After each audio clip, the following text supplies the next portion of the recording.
there has to be karma. There has to be karma between the teacher and the student. And it's also very clearly explained in Words of My Perfect Teacher that, the teacher needs to examine the student needs to examine the teacher. If this doesn't happen, then it's like drinking poison or jumping off a cliff.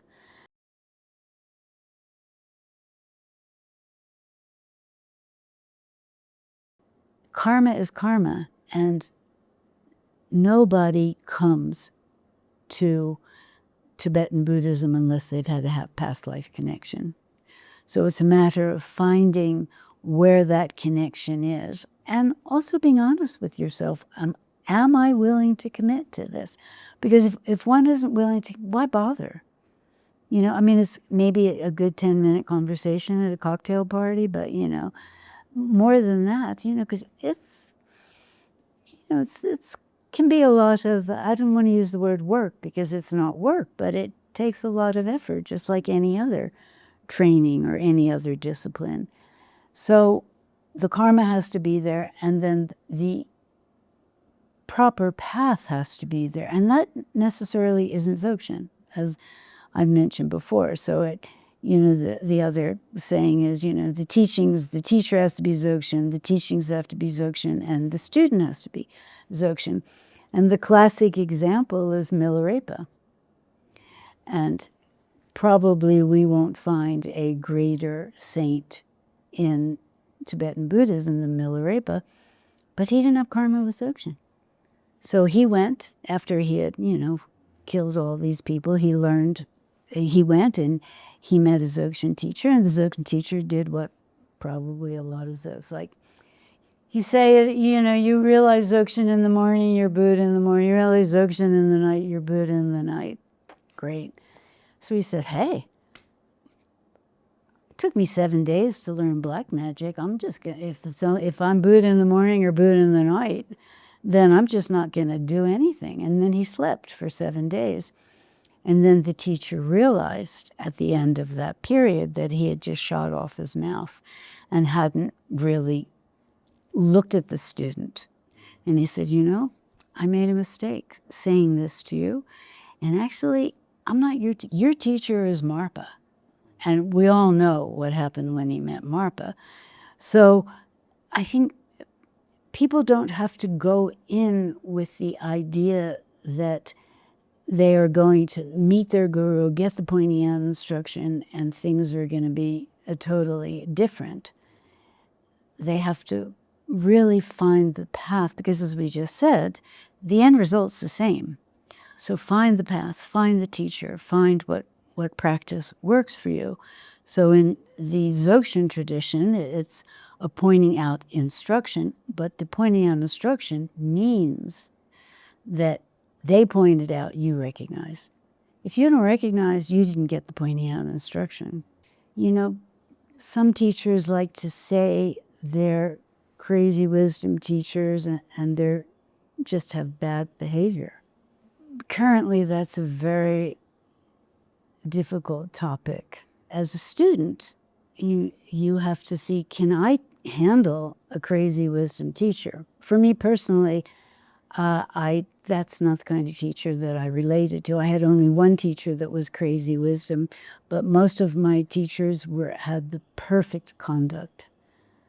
I'm not saying that crazy wisdom isn't perfect conduct. In that context, it is, but it's not easy to be around.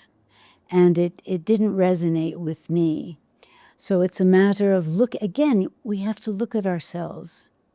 We're the ones on the path. And so crazy wisdom is, we can take the classic example of Tilopa and Naropa. And, when we have the story of Naropa, most people know that he was like this very proper monk. He was the head of Nalanda. He was completely amazing as a scholar. And he met some old woman at one point, and she said, do you know the words or the meaning? And he said, oh, for sure, I know the meaning. She said, liar, you don't know the meaning. You only know the words. And that was actually an emanation of Tilopa.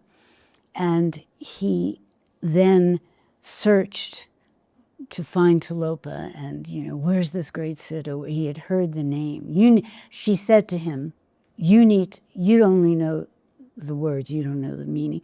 You need to find the Siddha Tilopa. And then Tilopa, he was looking for this Tilopa, and Tilopa came to him in other visions, and each time he didn't see who it was.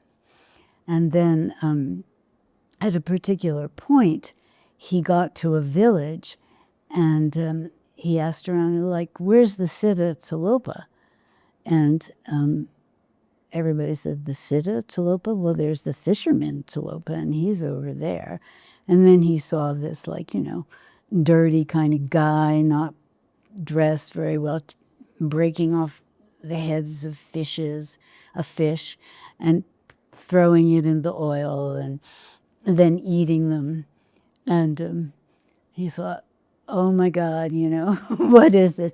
And of course, Tilopa knew what he was thinking, and then, brought them back to life, and made him go through, I believe it was 12 really treacherous trials. That's a crazy wisdom guru. If that happened today, there would be a court case against him. He would be thrown in prison for abuse. So, are you ready to do that? Are you ready to, jump off cliffs, get beaten up, steal, do whatever you're told? I mean, of course, Tilopa brought him back just with a snap of the finger. And then finally, the way he got the pointy out instruction is he smacked him on the head with his wooden sandal, and he went completely unconscious. And when he woke up, he and Tilopa were indivisible in mind. Now, of course, that's an extreme case. But then we just have to look, Naropa was not that way to Marpa. But then Marpa definitely purified a lot of Milarepa's kind of obscurations.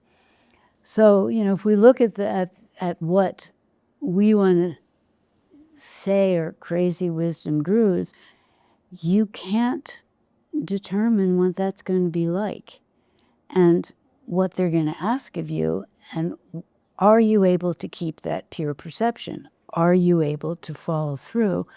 Like when Khenpo Gongchar gave empowerment to Trungpa Rinpoche, he took the skull cup and put it in the sewer, and he said, drink it. Now, I'm not eating shit and drinking piss. I'm sorry. I love my teachers. I love the Dharma. There's no way, But Trungpa did. So, again, we have to look at ourselves. We have to look at what we can handle and be honest.